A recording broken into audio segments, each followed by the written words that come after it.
ஐயா சிவாய் நம்ம சொல்லுங்க. ஐயா நான் கேட்கறதுக்கு ஒரே ஒரு கேள்வி, எனக்கு சரியான பதில் சொல்லணும். சொல்லிடுவோம். அண்ணாமலைக்கு பதவி கொடுப்பாங்களா கொடுக்க மாட்டாங்களா? யாருக்கு அண்ணாமலைக்கு கொடுப்பாங்க? தமிழகத்துல பாஜக கால் ஊழணுமா இல்ல மறுபடியும் நோட்டாவுக்கு போகணுமா? அண்ணாமலைக்கு பதவி கொடுப்பாங்கன்னா அண்ணாமலை திமுகவுக்கு ஜாலரா அடிக்கணும். சிங் அடிச்சா கொடுப்பாங்க. நீ ஏன் திமுக எதுக்குற? நாங்களாம் திமுக கூட அணைச்சி போல. அண்ணன் ஸ்டாலின் தமிழிசை அது சொல்லலையா? எவ்வளவு அழகா திமுக கூட உறவாடுறாங்க. அவங்களுக்கு 2 மாநில கவர்னர் பதவி கொடுக்கலையா? இலக்கணேசன் சொல்லவே வேண்டாம். மேடைக்கு மேடை திமுக புகழ்ந்திருக்காரு. பழைய வீடியோல எடுத்து பாருங்க. அப்போ அவருக்கு கவர்னர் பதவி. நம்ம ஐயா சிபிஆர் சொல்லவே வேண்டாம். சிபிஆர் துணை குடியரசு நேத்தைய மேடையில் சொல்லிட்டாரு. எனக்கு ஆளுநர் பதவி வந்ததா முத சண்டிவிகாரங்க தான் போன் பண்ணாங்க. அது வாயிலா தான் தெரிந்து கொண்டேன்னாரு. புரிஞ்சுக்கோங்க. நீ எதுக்கு ஏன் திமுக எதுக்குற? நீ ஏன் ஜாலரா அடி சிங் அடி, உனக்கும் கிடைக்கும். தன்மான சிங்கையா. இது ஒரு பதவிக்காக வரல. அண்ணாமலை நினைச்சிருந்தா எல்முருகன் பதவிய மந்திரி பதவியை அப்பதே காலி பண்ணிருக்கலாம். அது தெரியுமா உங்களுக்கு? மந்திரி பதவி வேண்டான்னு தூக்கி எரிஞ்சவரு. இந்த காலத்துல இப்படி ஒரு தலைவனாயா, இப்படி ஒரு மனுஷனாயா? இது மனுஷனாவே இருக்க முடியாது. இது அவதாரம் தான் சொல்லணும். ஏன்னா மனுஷ பயிலுக்கு விருப்பு காட்டு உட்பட்டவன் தான். ஆனா இந்த மனுஷன் பாருங்க, இந்த சின்ன வயசு, என்னை விட சின்ன வயசு தான். எனக்கு இன்னைக்கு எனக்கு 39 வயசு ஆகுது. என் வயசு தான் நினைக்கிறேன் அவருக்கு. சின்ன சரி பாத்துக்கோங்க. அப்ப அவருக்கே இவ்வளவு ஞானம். இந்த வயசுல எவனாவது மந்திரி பதவி வேண்டாம்னு சொல்லுவானா ஐயா? அன்னைக்கு கேட்டது என்ன? மந்திரி பதவியை தொடர்றீங்களா? வேண்டாம். அவர் தோத்தமே கூப்பிட்டாங்களா டெல்லிக்கு? எல்முருகனுக்கு விட்டு கொடுத்தாரு.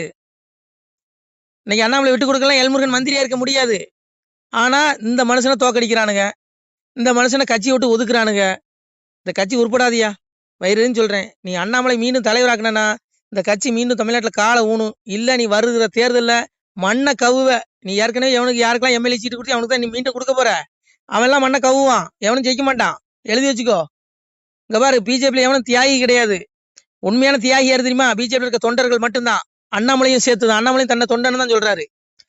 இவங்க தான் இந்த கட்சி வளரணும், தன்மானத்தோட சொந்த காலில் நிக்கணும்னு நினைக்கிறானே ஒழிய, ஹெச் ராஜா விட்டுருங்க, எல்முருகன் விட்டுருங்க. அவங்களும் களப்போராளிகள். அவங்களெல்லாம் ஏத்துதான் ஆகணும்.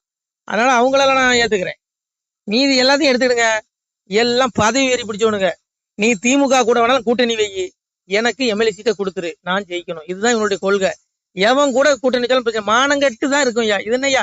மனுஷனுக்கு வேணா தன்மானம், பதவி கிடையாது. அதனாலதான் மனுஷன் பதவி. நீ ஏடிஎம்கே கூட கூட்டணி வச்சா நான் தலைவர் பதவி ராஜினாமா பண்ணுவேன்னு சொன்னாரு. சொன்னதை செஞ்சாரா? எவனாவது செய்வானாயா? பதவி வெறி பிடிச்சவன் எவனாவது செய்வானா? செய்ய மாட்டான். ஆனா இவருக்கு பதவிங்கிற ஆசையே கிடையாது. ஒண்ணு எழுதி வச்சுக்கோங்க. எல்முருகன் என்னத்தையா சாதிச்சிட்டாரு? எல்முருகன் அப்படியே அந்த மந்திரியானவனே அப்படியே தூக்கி நட்டிடுவாரு, கீழே அப்படியே திமுக பந்தாடிடுவாரு. நாங்க ஒண்ணுங்க எங்க இருக்காருன்னே தெரியல. நீ ஹெச்ராஜாவை கொடுத்துருக்கலாம் அந்த பதவியை, பேராசிரியர் சீனிவாசன் கொடுத்துருக்கலாம். அதனால புரிஞ்சுக்கோங்க. இங்க உண்மையா உழைக்கிறவங்களுக்கு பதவி கொடுக்க மாட்டானுங்க. நீ கத்திட்டே சாகு கடைசி வரைக்கும். தொண்டர்கள் பாருங்க, இவனுங்க எப்படி தெரியுமா? இங்க இருங்க, மேடைக்கு மேடை எலியும் பூனை மாதிரி சண்டை போடுவானுங்க. கீரியும் பாம்பு மாதிரி கொத்திக்கானுங்க மேடையில பேசும்போது. ஆனா மேடை விட்டு கீழே இறங்கினதுமே அண்ணன் ஸ்டாலின் அம்மா சொல்லும். அப்புறம் இவங்கள சொல்லவே வேண்டாம். அப்புறம் இவங்க ஒண்ணு புரிஞ்சுக்கிடுங்க. எந்த கட்சி ஆகட்டுமே, தலைவர்கள் எல்லாமே மேல்மட்டத்தில் இருக்க எல்லாமே பதவி ஆசைப்படிச்சான் திரிவான். இவனுக்கு எந்த கட்சியும் பகைக்க மாட்டான். மேலோட்டமா பேசுவான், ஒட்டிக்குவான். ஆனா தொண்டர்கள் மட்டும் கொம்பு சீவி விடுவான். பிஜேபி தொண்டர்களும் திமுக தொண்டர்களும் அடிச்சுட்டு சாகணும். எப்படி? இவனுடைய திட்டம் தானே. நான் அதை தான் சொல்றேன். நீ சிவனுக்கு தொண்டனாரியா? இந்த பயிலுக்கு மலஞ்சலம் கழிக்கிற மனுஷ பயிலுக்கு பின்னாடி போவாதங்கிறேன். உலகத்துக்கே அப்ப சிவபெருமானி அவனுக்கு தொண்டனாரு. தொண்டர்தம் பெருமையே என்னவும் பெரிதாகுமேனா. சிவனுக்குள்ள நீ தொண்டரானா, நீ அடியாரானா, நீ மோட்ச வீடு அடையலாம். இந்த விடுதலை, இந்த இறப்புங்கிற பிறப்புங்கிற துன்பத்திலிருந்து விடுபட்டு மோட்சம் கிடைக்கும்.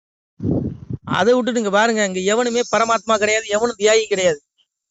நீங்க சொல்ற மாதிரி இவங்க மத்தியில வாழ்றதுக்கு போய் சேர்றதே மேல். அதனால ஒண்ணு புரிஞ்சுக்கிடுங்கய்யா, இந்த காலம் மோசமான காலம். இது இப்படிதான் இருக்கும். எவனையும் தண்டிக்க முடியாது. நீ பாருங்க, 15 ஆண்டு காலம் ஆச்சு மோடி ஆட்சிக்கு வந்து என்னத்தை பண்ணிட்டாரு? எல்லா தொண்டர்களும் என்ன நினைச்சான்?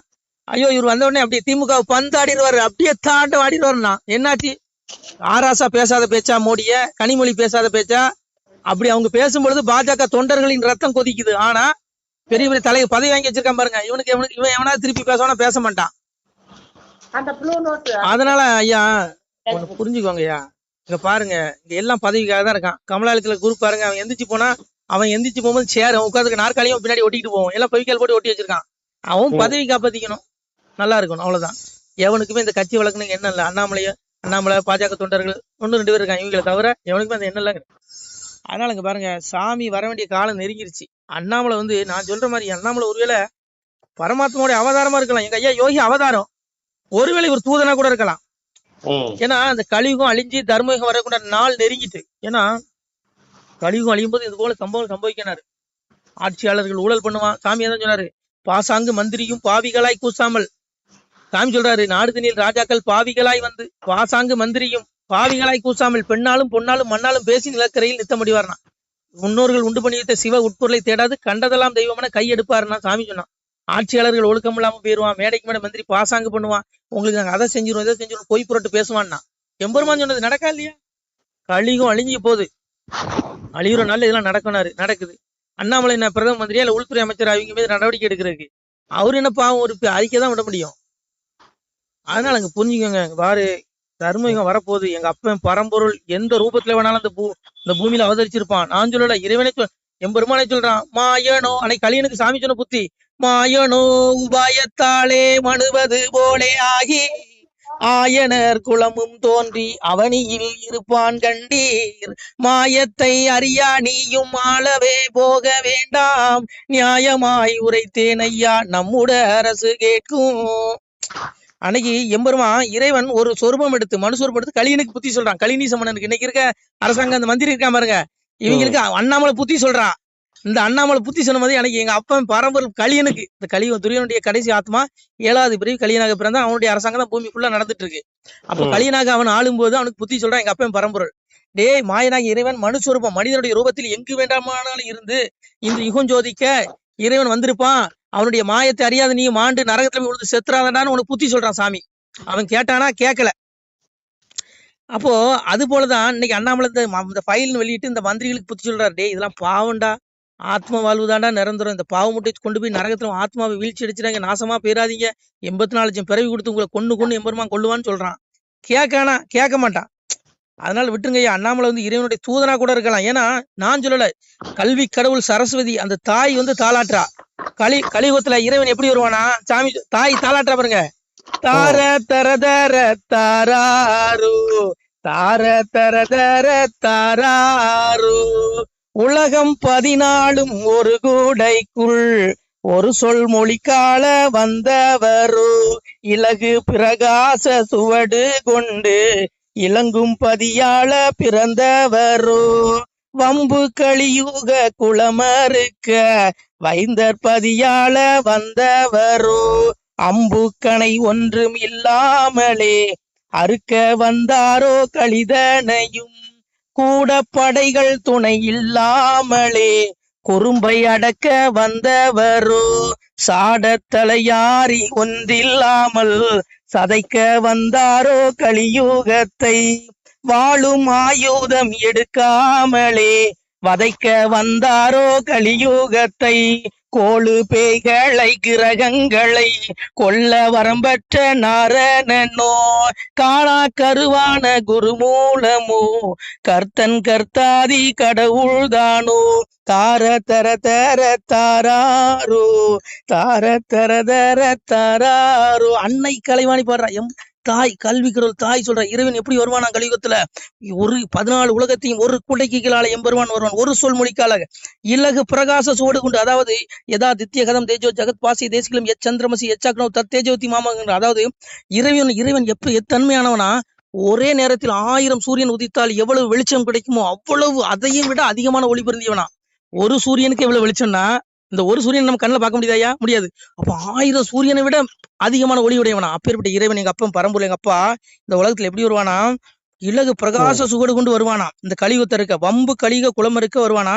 அம்புக்கணை ஒன்னும் எடுத்துட்டு வர மாட்டான். ஏன்னா இவனு புழுப்பூச்சி, இவனுல கொள்றதுக்கு இந்த நீச குளம், இந்த படுபாவிகள், இந்த மாதிரி ஊழல் பண்றா பாருங்க, இந்த பெருச்சாளிகள், இந்த ரவுடிப்பைய, இந்த காட்டு மிராண்டிகள், இவனுகள் எல்லாம் அழிக்கிறதுக்கு எங்க அப்பன் சொல்றா பாருங்க அம்புக்கணை. எங்க அம்மா சொல்ற அம்புக்கணை ஒன்னையும் கொண்டு வர மாட்டான். ஏன்னா இவன் புழுப்பூச்சி, இவனை நசுக்கிறதுக்கு எதுக்கடா அம்புக்கணைங்கிறா.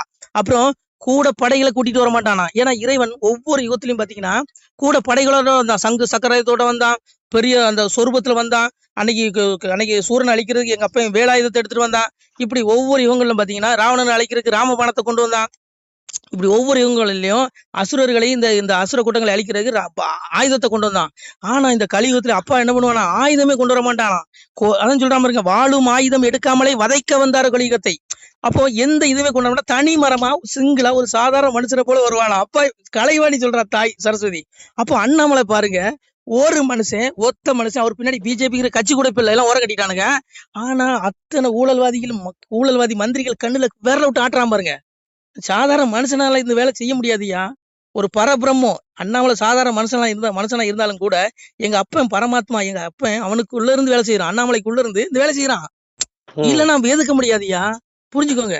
சாதாரண ஆளு எதுனா எவன் காணாம போயிட்டான் திமுக எதிர்த்து.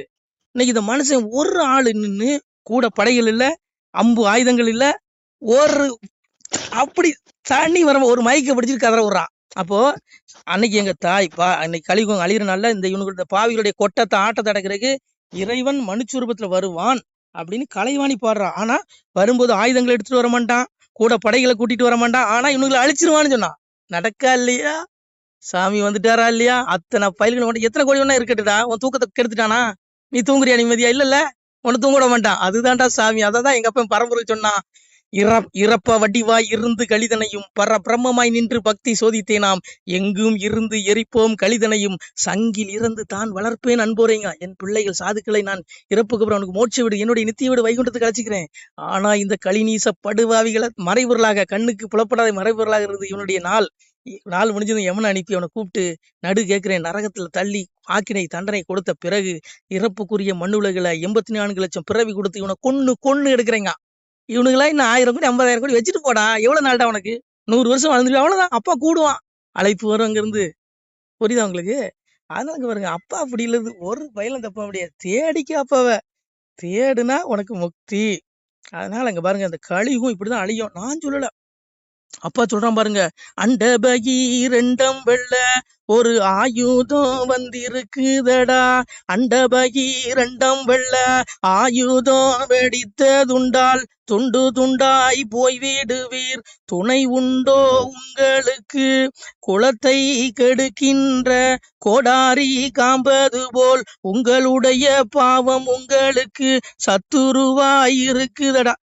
குளத்தை கெடுக்கின்ற கோடாரி காம்பது போல் உங்களுடைய பாவம் உங்களுக்கு சத்துருவாய். நான் செஞ்ச பாவம், நீங்க செஞ்ச பாவம். நம்ம இத்தனைக்கு 7 யுகம் 4 யுகம் தான் கணக்கு இருக்கு. கிரேதா திரேதா தோபர்களி 7 யுகம் கணக்குல அந்த யுகம் எத்தனை லட்சம் ஆண்டு இருந்ததுன்னு தெரியல. அத்தனை லட்சம் ஆண்டுகள் நம்ம பிறந்திருக்கோம், பிறந்து செத்துருக்கோம். அந்த யுகங்களில் நம்ம முக்தி அடையல. அதனால அந்த யுகங்களில் பிறந்த கர்மவினை அனுபவிப்பதற்காக இன்னைக்கு அணு ஆயுதம் கண்டுபிடிச்சு வச்சிருக்கான் பாருங்க. அண்டபகி 2 வெள்ள ஆயுதம் வெடித்ததுண்டால் துண்டு துண்டாய் போயிடுங்க. அன்னைக்கு அணு ஆயுதம் ரஷ்யா பண்றான், அமெரிக்கா பண்ண போறான். இது எல்லாம் யாரு? இந்த ஆயுதம் அப்பா நீ செஞ்ச பாவடா. இப்படி நீ மரணித்தால் நீ செய்த பாவங்கிறான். குளத்தை கெடுக்கின்ற கோடாரி காம்பது போல் உங்களுடைய பாவம் உங்களுக்கு சத்துருவா இருக்குதான். துண்டு துண்டா போவீங்க, நீ துண்டு துண்டா போயிருவீங்க. நடக்க இல்லையா? அதான் சொன்னான், கண்ணுக்குள் மணியையான காரண குருவேனியான விண்ணுக்குள் எவர்க்கும் யான வெளிச்சுடர் ஆனமூர்த்தி ஒண்ணுக்குள் ஒன்றாகி உலகம் ஈரல் அனைத்தும் காக்கும் அணுவுக்கும் கடந்த ஜோதி அறிவுளும் அறியாதேங்கிறான். இந்த உலகத்தை அளிக்கிற அணு ஆயுதமும் அவன் தான், சிவபெருமான் தான், எங்க அப்பன் தான். அதனால அங்க பாருங்க, உடல் அழிஞ்சிரும், எவனாலையும் காப்பாற்ற முடியாது இந்த உடலை. ஆனா ஆத்மா உலகமே அழிஞ்சாலும் அழியாது. எந்த அணு ஆயுதத்தாலும் ஆத்மா அழிக்க முடியாது. அந்த ஆத்மா அப்பாவுடைய வீட்டுக்கு போகணும், மோட்சத்தை தேடிக்கிங்க. இல்லைன்னா 84 லட்சம் பிறவி பூடு விலங்கு பறன்னு எடுத்து சாவுவீங்க. நான் சொல்ல, அப்பா சொல்றான். நமசிவாய. திருச்சிட்டம்பலம். சிவாய நம. திருச்சிட்டம்பலம், தில்லையம்பலம், பொன்னம்பலம். சிவாய நம. உறவுகளே, சிவ அன்பர்களே, தற்போது தாங்கள் இந்த வீடியோவில் பார்க்கக்கூடிய இடத்துல ஒரு சிவாலய திருப்பணி ஒன்று நடந்து கொண்டிருக்கிறது. இந்த இடத்துல பார்த்தீங்கன்னா, முன்பு ஒரு காலத்தில் ஒரு சிவாலயம் இருந்திருக்குது. அதாவது இந்த ஏரியா இப்போ ஒரு தென்னை மரங்கள் பனை மரங்கள் சூழ்ந்த காடாக இருக்கிறது. முன்பொரு காலத்தில் இங்கே ஒரு ஊர் இருந்ததாக சொல்கிறாங்க. ஆனால் இப்போது சுற்று வட்டாரத்தில் 5 கிலோமீட்டர் சுற்றுலா ஊரே கிடையாது, காடு. இப்போ இந்த இடத்துல ஒரு சிவாலயம் அமையிருக்கிறது. இந்த சிவாலயத்தில் இருந்த அந்த சாமியுடைய திருமணியை எடுத்து வச்சிட்டோம். திருப்பணி முடிஞ்சதுக்கப்புறம் பிரதிஷ்டை பண்ண இருக்கிற உறவுகளே, தற்போது இந்த வீடியோ பார்க்கக்கூடிய உறவுகள் தங்களால் முடிந்தால் ஒரு சின்ன உதவி செஞ்சு கொடுங்க. எங்கள் இடத்துல பொருளாதாரம் இல்லை. அதனால் பார்த்திங்கன்னா அந்த வேலையெல்லாம் அப்படியே நின்று போச்சு. பாருங்கள், இந்த அப்படியே பாதியிலே நிற்கிது இந்த சிவாலய திருப்பணி. பக்த கோடிகள், அன்பு உள்ளங்கள், தயவுசெய்து நீங்கள் உதவி செய்ய விருப்பமுள்ள உறவுகள் உதவுங்க. உங்களுக்கு கோடி புண்ணியம் கிடைக்கும். இந்த சாமியோடைய அருள் அனுகிரகம் உங்களுக்கு கண்டிப்பாக கிடைக்கும். இது ஒரு புகழ்பெற்ற சிவாலயம் கூட சொல்லலாம். சாமியோட திருமணியை எடுத்து வச்சிட்டோம். இந்த இடத்துல பார்த்தீங்கன்னா ஒரு வாசி தண்டம் இருக்குது. அந்த காலத்தில் ஒரு முனிவர் யாரோ தவம் செஞ்சுருக்காங்க. அவங்களுடைய வாசி தண்டம் அவர் திருக்கரங்களால் எழுதின ஓலைச்சுவடி கூட இன்றும் இருக்குது, இன்னும் பாதுகாக்கப்பட்டு வருது. அது கோயில் திருப்பணி முடிஞ்சதுமே அதையும் நாங்கள் அந்த வழிபாட்டுக்கு வச்சுடுவோம். இந்த சிவாலய திருப்பணி வந்து சாமி திருநாமம் வந்து முக்தீஸ்வரர் அப்படிங்கிற திருநாமத்தில் வழங்குறாரு. நெல்லை மாவட்டம் நாங்குநேரி தாலுகாவில் இந்த சிவாலயம் அமைய இருக்கிறது. உறவுகளே, இந்த வீடியோ பார்க்கக்கூடியவங்க ஒரு 2 பேருக்காவது கொஞ்சம் ஷேர் பண்ணுங்கள். இந்த வீடியோ பார்க்கக்கூடிய யாராவது ஒரு சின்ன உதவி செஞ்சால் இந்த ஆலய திருப்பணி வந்து கண்டிப்பாக நாங்கள் வெற்றிகரமாக முடிச்சுடுவோம். பாருங்கள், அந்த வேலை எல்லாமே அப்படியே நிற்கிது. கல்லெல்லாம் இறக்கி போட்டிருக்கோம். இன்னும் நிறைய கற்கள் தேவைப்படுது. சுவாமியோடைய அந்த திருக்கோபுரம் பார்த்திங்கன்னா லிங்க வடிவிலே அமைக்க இருக்கிறோம். உதவுங்கள் உறவுகளே. உங்களுக்கு அப்பா சிவபெருமானுடைய அருள் நிச்சயம் கிடைக்கும். எம்பெருமான் சொல்வான், வாழுவீர் தாழ்வில்லாமல் மக்களும் கிளைகள் கொஞ்சி நாளுமே மகிழ்ச்சியை கூர்ந்து நலமுடன் வாழும்போது நீளுமே எனது செங்கோல் நீதியும் நெறிபோல் வந்து ஆளுமே உங்கள் தன்னை அன்புடன் அலையாவண்ணம். உங்களை எம்பெருமானுடைய அப்பாவுடைய திருவாசகத்தாலேயே வாழ்த்துறோம் உறவுகளே. ஆணுடன் பெண்ணும் பெற்று அதிகமாய் செல்வமாகி தானுடன் நினைவுமுற்று தர்மமும் நெறியும் கற்று வேணும் நீள் காலமெல்லாம் வெள்ளியர் உடனே வாழ்ந்து போனுதல் கமலநாதன் பொற்பதம் பெற்று வாழ்வீர். அந்த ஈசனுடைய பொற்பதம் நிச்சயம் கிடைக்கும். உங்களுக்கு இகத்திலும் சுகம், பரத்திலும் சுகம். உங்களுடைய கர்ம வினைகள் மன்னிக்கப்பட்டு உங்களுக்கு நிச்சயம் மோட்ச வீடு கிடைக்கும். இகத்தில் அப்போரன் ஆயுளுடன் நோய் நொடி இல்லாமல் வாழ்ந்து நீங்கள் பரவாழ்வும் பெறுவீர்கள் உறவுகளே. மக்களே, நீங்கள் எல்லாம் வாழ்பொன்னம் பதியிற் சென்று முக்கியமான யுகநில மதிலே தன்னால் கக்கிய பொன்கள் ஸ்வர்ணம் கைமணம் குளிர அன்னம் பொக்கிஷம் நிறைய வைத்து புகழ உண்டு இனிதாய் வாழ்வீர். இந்த இகவாழ்வும் பரவாழ்வும் உங்களுக்கு சுகப்பட அப்பன் ஈசனர்களால் வாழ்த்துகிறோம். இந்த திருப்பணிக்கு உதவி செய்ய ஒரு ஜிபே எண் சொல்கிறோம். இந்த எண்ணில் நீங்கள் உதவலாம். நீங்கள் இந்த எண்ணிலே நீங்கள் தொடர்பு கொள்ளலாம். ஜிபே, ஃபோன்பே, வாட்ஸ்அப் எல்லாம் இந்த நம்பர் தான். 93 85 44 31 06 93 85 44 31 06. இந்த எண்ணில் நீங்கள் உதவலாம், தொடர்பும் கொள்ளலாம். வாட்ஸ்அப்பும் இந்த எண்ணு தான், ஜிபே இந்த எண்ணு தான் உறவுகளே. முடிந்த அளவுக்கு 2 பேருக்காக ஷேர் பண்ணுங்கள். இந்த வீடியோ பார்க்கக்கூடிய யாராவது ஒருத்தர் சின்ன உதவி, நீங்கள் வந்து பெரிய அளவில் செய்யணும் கூட, நீங்கள் ₹1 நீங்கள் தந்தாலும் மனசார வேண்டி ஏற்றுக்கிறோம் உறவுகளே. உதவுங்கள். முடிஞ்ச அளவுக்கு கொஞ்சம் ஷேர் பண்ணுங்கள். நன்றி. சிவாய நம. திருச்சிட்டம்பலம், தில்லையம்பலம், பொன்னம்பலம். உறவுகளே, நம்ம இந்த இடத்துல வாழ்ந்து மறைந்த ஒரு சித்த மகாபுருஷர் பயன்படுத்திய பல 100 ஆண்டுகளுக்கு முன்பு உள்ள வாசி தண்டம் ஒரு சித்த மகாபுருஷர் பயன்படுத்தியது. அவர் திருக்கரங்களால் எழுதிய அந்த ஓலைச்சுவடி கூட பாருங்கள், இன்னும் பாதுகாக்கப்பட்டு வருது. இந்த சிவாலயம், நம்முடைய அந்த சிவாலய திருப்பணி முடிந்ததுமே எம்பெருமான் அவர் எழுதிய அந்த சிவனை பற்றி புகழ்ந்து எழுதிய அந்த பாடல் வரிகள் இதில் இருக்குது. இந்த வாசி தண்டம் அவர் பிரதிஷ்டை செய்த அந்த லிங்க திருமேனியையும் இந்த இடத்துல நாம் இந்த ஆலயம் கட்டி நாம் பிரதிஷ்டை செய்திருக்கிறோம். அனைவரும் இந்த ஆலய பிரதிஷ்டைக்கு கண்டிப்பாக வரணும். முடிஞ்ச அளவுக்கு வீடியோ பார்க்குறவங்க உதவி பண்ணுங்கள் உறவுகளே. பொருளாதாரம் இல்லாமல் திருப்பணி நின்று போச்சு. முடிஞ்ச அளவுக்கு ஷேர் பண்ணுங்கள், உதவுங்க. நன்றி. நம சிவாய. திருச்சிட்டம்பலம், தில்லையம்பலம், பொன்னம்பலம். இந்த புண்ணியபலன் தங்களுக்கு உடானக்கூடியாக வரும் உறவுகளே. நம சிவாய.